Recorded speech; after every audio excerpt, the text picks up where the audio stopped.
When mission trumps limitations, a life can be transformed.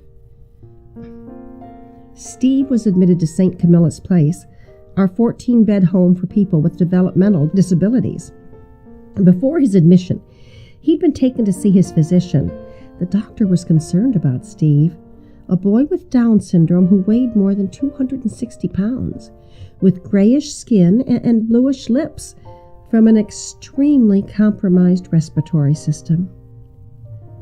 Steve was admitted to the intensive care unit at St. Gabriel's Hospital, where many of the staff were concerned that he would not make it. However, his health improved, but not enough for him to return home to live with his parents.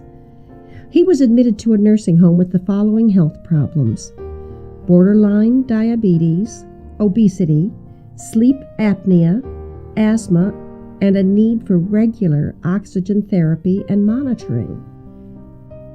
Steve's case manager called St. Camilla's Place to see if he could be admitted, but our facility had decertified a bed a year earlier, leaving us with no opening.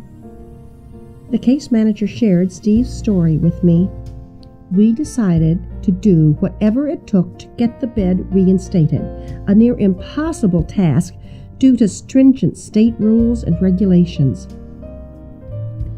I went to the nursing home to meet Steve for the first time. I saw an agitated, obese boy who was not really interested in communicating.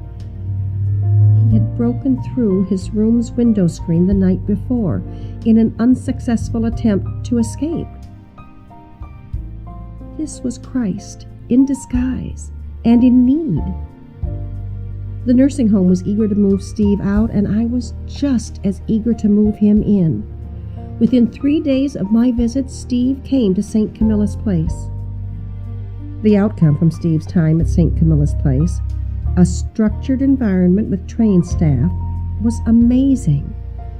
Just 6 months later, we had a wonderful young man with a great sense of humor, a healthy person who was within his weight goal, whose asthma was controlled thanks to medication, and who was free of diabetes and apnea symptoms. A few years later, Steve was a happy high school senior with friends. He had learned to be pretty self-sufficient and independent, and he had received his family's love throughout all of his challenges. Today, 7 years after high school, Steve is still healthy, happy, and social. He is now working locally in a supported employment position.